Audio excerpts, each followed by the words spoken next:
All right.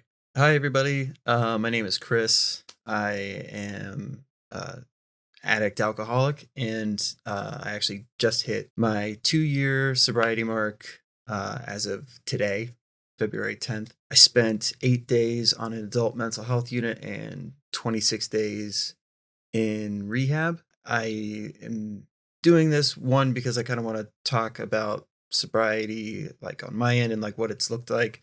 But another huge thing and why this Bobby Lee video is up is because I've looked up to this dude and I've related so much to him because people give me shit for being silly at the age that I am, and doing stand up and podcasting and things like that. Like podcasting, especially, big influence on the projects that I've done and the things that I've done, produced, edited, all that boring stuff. But in the sobriety realm too, initially Bobby had been sober for 17 years when I first started watching the show, and I hadn't checked my own sobriety at that point. It was beginning to get pretty out of control up until the end there. And then after his dad had passed, Bobby had relapsed, and I was like newly sober. So I knew the statistics. It fluctuates between like 5 and 7% of addicts and alcoholics that make it their first go round, that don't relapse. So not a surprise, because it's super common, unfortunately, for a lot of us addicts and alcoholics. The bummer part of this recent relapse is with Bobby's success and his access to rehabilitation centers and to therapists, coaches, things like that, the whole sobriety thing can turn into like a weekend getaway, or it can turn into like a day at the spa. It turns into something that's way more obtainable. Majority of addicts cannot afford to stay in these facilities for very long. Insurance doesn't cover it for long enough. I mean, if I would have had to have paid out of pocket for the facility that I went to, it would have been $47,000 for my whole stay. And I mean, you think about addicts, we're blowing through money. There's no fucking way that we could afford that stuff. So when you're at a level of success like Bobby is, like I was saying, that's nothing. I'm not saying that he's, pissing money away, but it's just one of those things where you don't think about it quite as much, I would say, or you're in danger of entering that realm. It's tough too, because addicts are so good at manipulating. I was frighteningly good at manipulating people into thinking that I wasn't an addict, especially since when I was drunk, it was very hard to tell that I was under the influence. And I had gotten so good at drinking that, which sounds weird to say out loud, but meaning that I had somehow trained my brain that when we're drunk, we need to articulate, need to not, be inappropriate, like all of these things, so that I could maintain my addiction. That's what the brain can do. I doubt that Bobby's ever going to see this, but a huge, huge piece that saved my life and has made a massive impact on why I haven't relapsed as of now is the scientific side of it. If you are a fellow addict and you've gone through all these motions, you know that the whole higher power thing, there's a lot of religious stuff that's pushed on it, a lot of personal things and feelings, which are good to confront if you're somebody who has been pushing those things down with substance. Absolutely, you should be confronting that stuff. I'm not saying that, but the objective side is so massive. And what that is your brain has like a 3-step process. Your midbrain, limbic system, and then the prefrontal cortex. The easiest way to think of that is, like I said, it's just a 3-step process. Your midbrain handles passive survival skills, breathing, blinking, heartbeat, shit like that. Things that you don't think about that your body is actively doing. That's what the midbrain handles. That's step 1. Your midbrain also needed a way to, and this is in early evolutionary stages, needed a way to get us to go drink water or to eat food. So that's where dopamine comes from. It was designed, which sounds weird, but through evolution, evolutionarily designed to motivate us to go and do those things. That's why like certain foods make you happy. Ice cold water on a hot day is refreshing, is because you're getting a little bit of dopamine every time that you do that. With substance, it doubles that amount. So basically your midbrain thinks that you are surviving super fucking well. Your midbrain is like, holy shit, we're surviving so well because we're introducing dopamine and that's the survival juice. Let's figure out how to make this happen more often in the addict's brain. That doesn't happen to everybody. Now, so midbrain says, all right, we need a drink of water. And then it says, send a signal to step 2, which is the contemplation. All right, we know we're thirsty. How are we going to solve that problem? All right, well, we're going to go to the fridge and grab a bottle of water. So step 3 is the action, which is, all right, we've recognized that we're thirsty. We know where we're going to go get it. Let's walk to the fridge and go get a bottle of water. That's it. In the addict's brain, it becomes so dependent on the dopamine rush that it says we can't wait for we can't afford to wait for step 2 to get us to go and do the thing. That's why you'll hear addicts say, like, I didn't even realize I was reaching for the bottle, or that I was opening a can of beer or cutting up a line, like all of those things. When it seems like you're involuntarily doing these things, it's because the midbrain says, fuck step 2, we're skipping over that and going straight to action. So midbrain says, we need that dopamine. We know that the dopamine comes from substance by now. So we need the prefrontal cortex to go get that shit, whatever it is. DOC in the world of addiction, which is your drug of choice, whatever it is. So when I learned that there's this objective aspect of addiction, so it's called the disease of choice, which is we chose to take the substance, but we didn't have a choice as to what it was going to do to our system, how it was going to affect our brain. Your brain eventually, prolonged substance abuse, it literally carves out a path in your brain to make up for the amount of dopamine that's being introduced. And that's why the crash is so bad too. You know, that's why there's suicides, self-harm, people are in and out of the hospital and they don't care. I mean, that's why a lot of us die, is because the consequences don't really matter, because we have this feeling that we have to have the substance, or we're such pieces of shit, we deserve this, so we're gonna keep forcing it into our bodies. It's because the dopamine swing is so fucking gnarly. But yeah, when I learned that there's this subconscious aspect of my addiction, it felt like I was able to like separate the addiction from my feelings. And I liken it to a snow globe on a shelf. It's a thing that's there and I can recognize it. I see it. I acknowledge that it's there. I can even see experiences that have happened within that little globe. But if I shake that, then shit's going to get kicked up and I'm either going to keep on shaking it or I have to wait for it to settle again, which it's crazy. It's all nuts to know that your brain doesn't give a fuck about your feelings. The subconscious aspect, it doesn't know that, substance is fucking up our lives. It just equates dopamine to this survival thing. So it is like, just keep doing it. It doesn't matter how we feel because we know that at least it's making us survive. So it's crazy. But yeah, if Bobby Lee ever sees this, that's such a fucking massive part of addiction. And obviously mental health is huge. But I want to talk about this little clip before I go too far, which is, I believe, the last recording before Bobby went to rehab. Bobby is in rehab right now. This is Kalila. This is Gilbert. George is there too. Gilbert here is about to talk about his feelings because so far from the audience's perspective, it looked like Bobby was surrounded by people who are enabling to an extent as well. Not that they were like actively enabling, but because Bobby's manipulative and funny and all of these things, and they've all experienced some kind of trauma, it's easy to like laugh certain things off because of shared experience, trauma bonding, things like that. So this is Gilbert about to talk to Bobby in a way that he does not normally. Transition into this fucking movie, right? I am gonna go crazy. I have to say one more thing. Go ahead. When Kalila called me that day, yeah. Dude, I was so angry at you. Which day? Oh, you've never been angry at me. This is a delight. Gilbert has never expressed any emotion to me except Wait, for. let me finish. So I was angry at you when we got off the phone. I did shed a tear. When I had to collect them in Hawaii? Hey, With the way, George, listen, no, stop smiling. George, Stop smiling. George, look at me right now.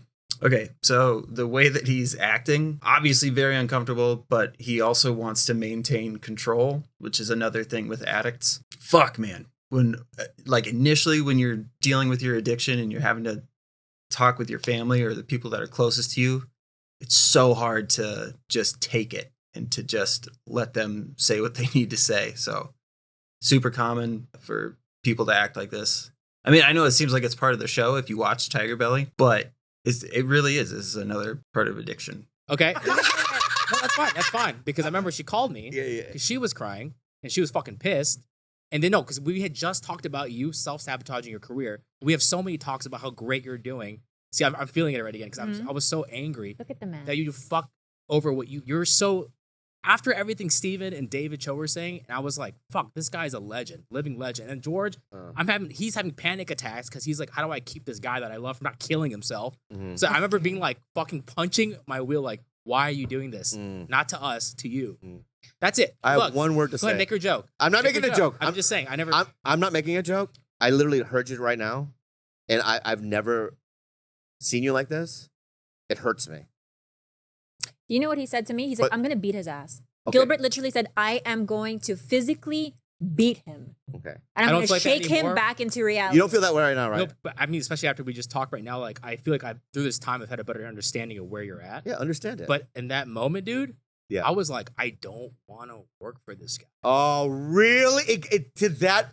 First of all, Again, trying to downplay the seriousness of his situation. If you don't know, he started eating edibles, started drinking again. I guess he wasn't much of a drinker before. He was more into pills and shit like that. But for this round, he was up to 2,000 milligrams of edibles a day, which, if you don't know, is like hallucination. Most people would be throwing up if they were doing that much on a daily basis. Put drinking on top of that, it had to be so fucking gnarly to watch this. They talk about how he would wake up in his own vomit and have basically like a rigor mortis attack just at random. His body would just freeze up, which I have no idea what that means medically. I've never heard of that. Like heroin addicts kind of have like a slump, but yeah, I've never heard of like your body just completely freezing up the way that he talks about it. But back to like the way that he's trying to downplay it, especially for somebody who your life is mostly comedy and trying to make people laugh or smile or whatever. I was making jokes when I was on the mental health unit. When I got to rehab, my first night on the mental health unit, I was making jokes. And it's a defense mechanism, but it's also a way to try and have everybody else calm down. You just want everybody to calm down. I've got it under control. I'm going to go to rehab. Everything's fine. It's just what we do. all right, here we go. This is going to be great. Because then we're just enablers. That's fine. That's why I felt for myself too. I was That's like, fine. What are you Yeah. doing? Okay. This is great. This is great. Because there's two things happening right now, okay? I want to be honest with you, okay? And there's two paths laid before me, what you just did right now, okay? And I'm going to go this road. Go to the real road. This is the real road. Okay.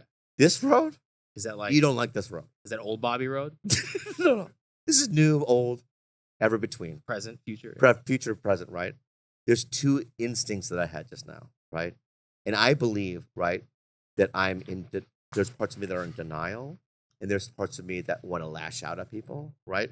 That's the comedy side. That's the hurt side of me. Mm. That's the side that don't get into my heart because I have all these weapons to fucking combat it, right? I think that's what this road is. This one is a road of listening. This road is I hear you, okay?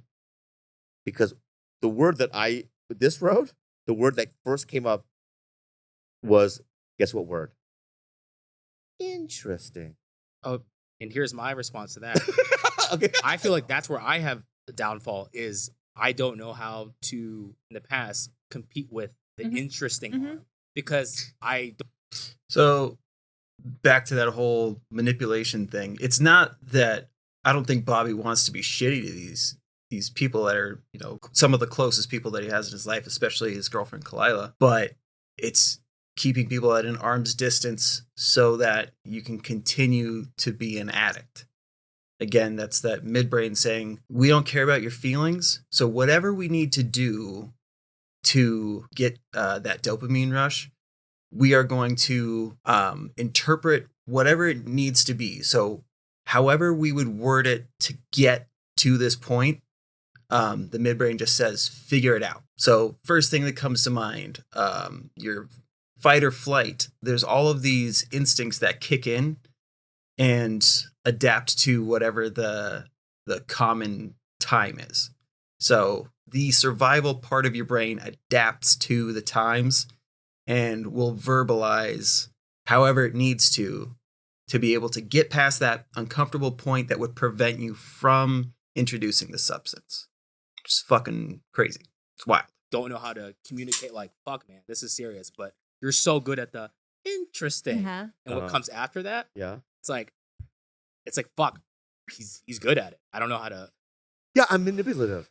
I have such a complex. I have a complex system of survival, right? Just so that I can feel good.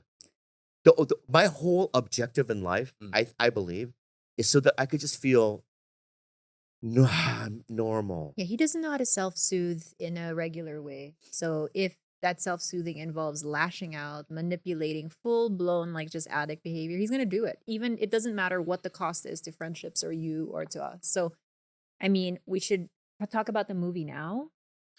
So here's the thing, like, it's tough. Like, this happens in the mental health world a lot, especially now that it's so widely accepted. We'll talk about our diagnosis, but we'll use it as an excuse rather than doing something about it. So Bobby, unfortunately, for a long time has acknowledged this part of him that will manipulate and do these things in order to get what he wants or what his brain thinks that he needs. It's a part of addiction. And if you don't confront that while you're going through therapy and rehab, then you're going to continue to be manipulative because it's hard to shake that. Sobriety it's not like a magic cure-all. It just allows you to be sober and present in these moments so that you can handle whatever life throws at you the way that everybody else does, or the way that most people do. So sobriety is that's the beginning of now I should have all the tools that I need to start attacking all of the problems that I actually have. For me, I wasn't on any medications. I have hypomania, clinical anxiety, clinical depression, dysthymia, all of these things that I was not confronting, not even trying to understand. They didn't get better after I'd gotten out of rehab. So I had almost relapsed at one point last year. And part of it was because I hadn't learned how to cope with certain things and how to deal with some of the things that life throws at you. So it's a huge part of the road to sobriety, is like genuinely coming up with a plan to handle these things. Because if you're somebody who uses when you're anxious, your body is going to naturally say, we had a shit day. We have this going on tomorrow. How are we going to fucking deal with it? I need to just get out of this headspace. And the way that we normally do that is via substance. So it's the same way that somebody makes an excuse for, I'm going to go get a candy bar because I've had a bad day, or I'm going to go get ice cream because I've had a bad day. It's the same thing. You're trying to introduce dopamine to get your body to kind of level out or to feel better just in general. Unfortunately, substance, when we get that thing, especially relapse, you feel 10 times worse than the initial addiction that you had. So it can, I mean, 3 of the people that I was in rehab with are dead. And more have relapsed. It just sucks. Yeah, it's really tough. Sobriety is tough. I wish that like these 2 years, having hit my 2 years, like I wish that I felt safer about, moving forward, but it's shit like this is like a constant reminder that I'm in such a small pool of people who are out in the real world making do or getting by. Like, it's gnarly. It's so weird to have a condition that the success rate or the survival rate is so fucking low. It's scary and crazy. that's all I'm gonna play of the show. But I mean, I'm not. I didn't. This isn't like a way for me to try and boost my shit. It was just, this is like me processing it and just hoping that others, will attack addiction or mental health from a more objective standpoint, because I think it's super, super, super important for people to have as many tools as possible and to have that scientific side. There's a video called Pleasure Unwoven. It's boring, and the guy who narrates it is a dork, but there are massively important points that he hits in that video. There's a follow-up to it. I forget what it's called, but it's not quite as information filled. But the initial video, Pleasure Unwoven, is pretty important. So thanks for watching. Thanks for listening. Like I said, I'm not trying to use this as like a promotional thing, but I do have a podcast where I talk about mental health and addiction every week. It's my AA meeting or my NA meeting. It's also my mental health check. So it's not just to try and gain followers or whatever. Like, it's something that I feel like I genuinely need on a weekly basis to make sure I'm keeping up with my sobriety and my mental health. So thanks for watching. To Bobby and the Tiger Belly crew, I hope the absolute best for you guys and hope that this next round sticks. It's tough. Nothing about this is easy. I don't think. Thanks for watching, guys.